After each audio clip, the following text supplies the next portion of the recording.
They have taken to attacking, as they did with this most recent incident. That was Kuwait and an oil loading platform offshore, which they fired evidently a Silkworm missile at and caused damage to it.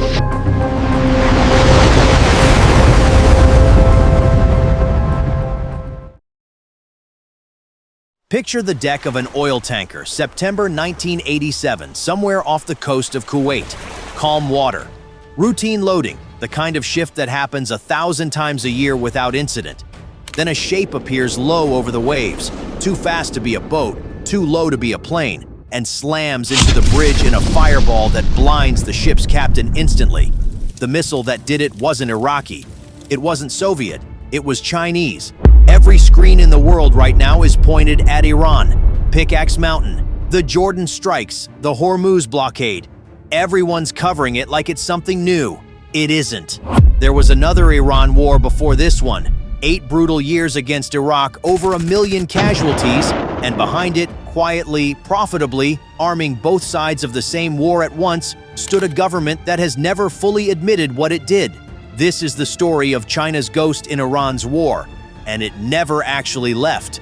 But despite that, today Iran fired another Silkworm missile on Kuwait. Do you really think you can stop the Ayatollah? The Ayatollah is in a war.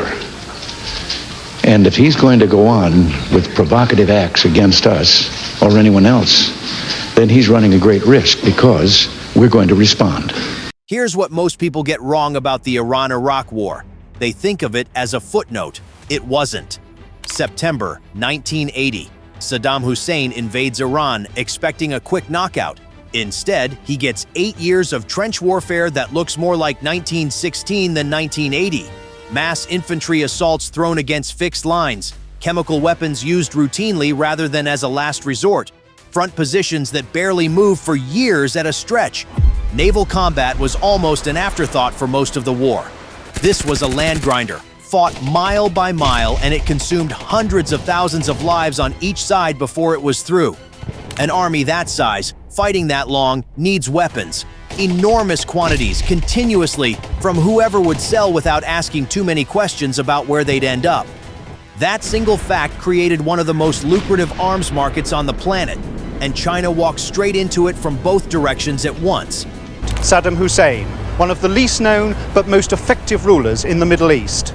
As the conflict between his country and Iran got underway earlier this year, it was Saddam Hussein who declared, "Whoever climbs over our fence, we shall climb over his roof." Here's where this stops being history and starts being a confession that was never actually given.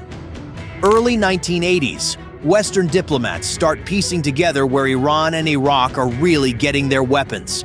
A spokesman for China's foreign ministry states plainly on the record, China has never supplied weapons to either side of this war, never transferred weapons to Iran or Iraq on behalf of anyone else either.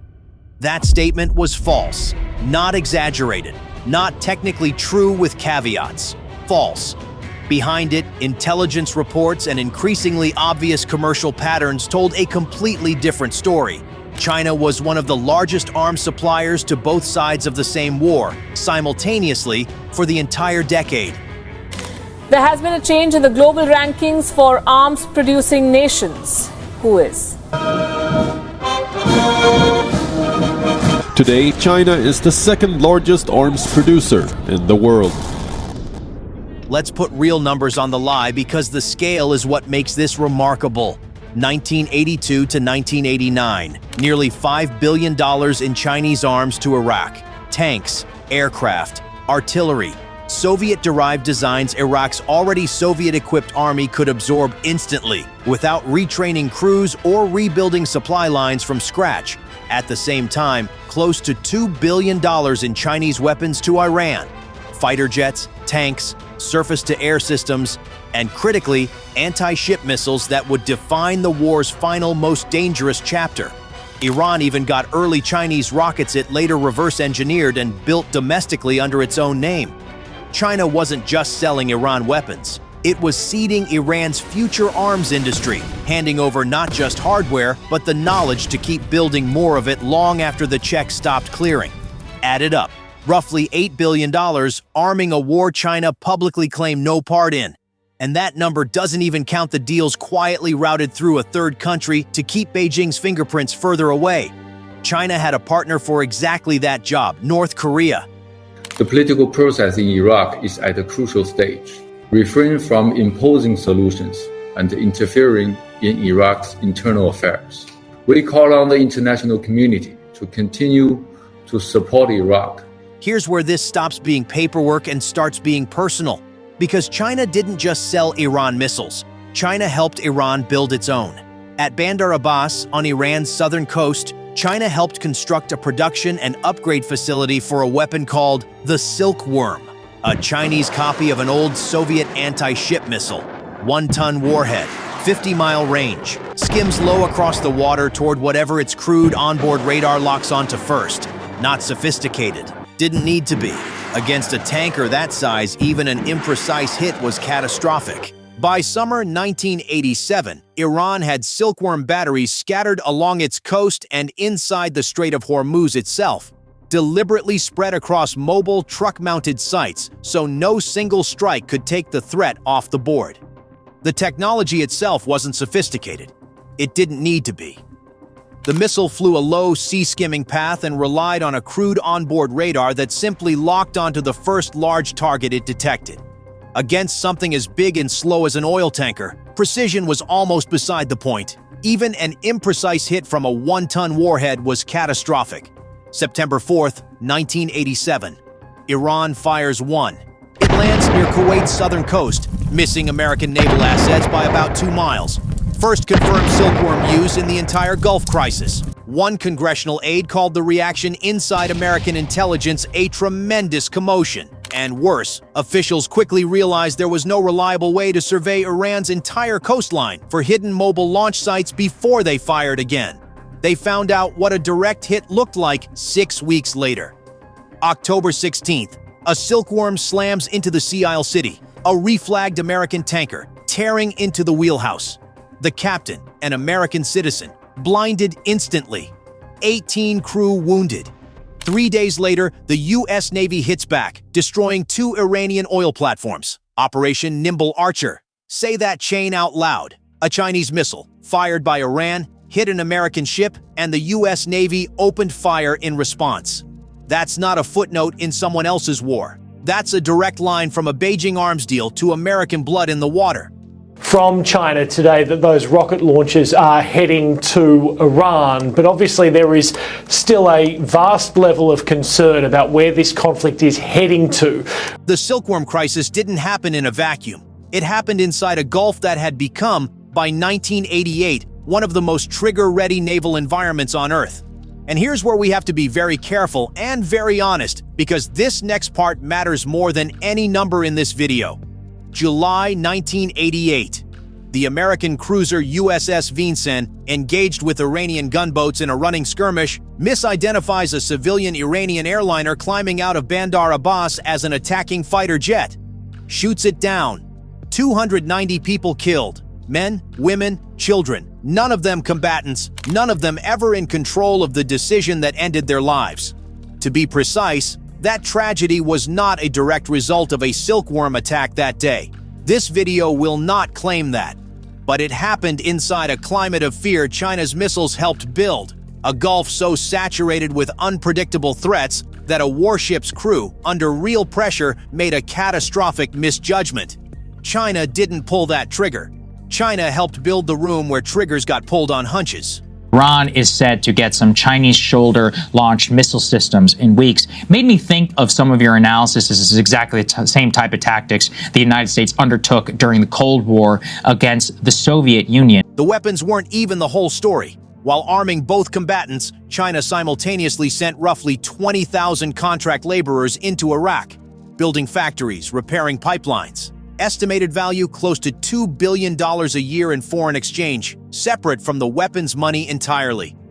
Iranian trade with China grew fast enough over the same years that Iran briefly became one of Beijing's largest Middle East trading partners. Period. Arms and civilian commerce tangled into one steadily profitable relationship that made it nearly impossible to separate where the diplomacy ended and the business began. Diplomats at the time read the strategy clearly, even if Beijing wouldn't say it out loud. This was never really about Iran or Iraq. It was about challenging Soviet influence at the height of the Cold War, positioning China as leader of the developing world at a moment when that kind of soft power carried real weight. Securing a foothold in the reconstruction business everyone assumed would follow once the war ended.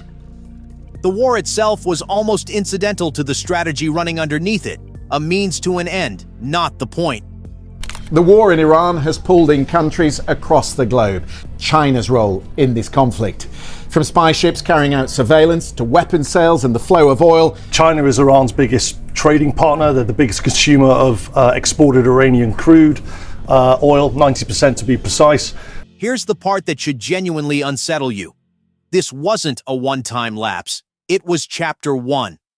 The same years China armed both sides in the Gulf, it was also handing Pakistan the pieces of a nuclear weapons program. Weapons-grade uranium, enrichment know-how, centrifuge components so central that Pakistan's design would end up closely resembling China's own.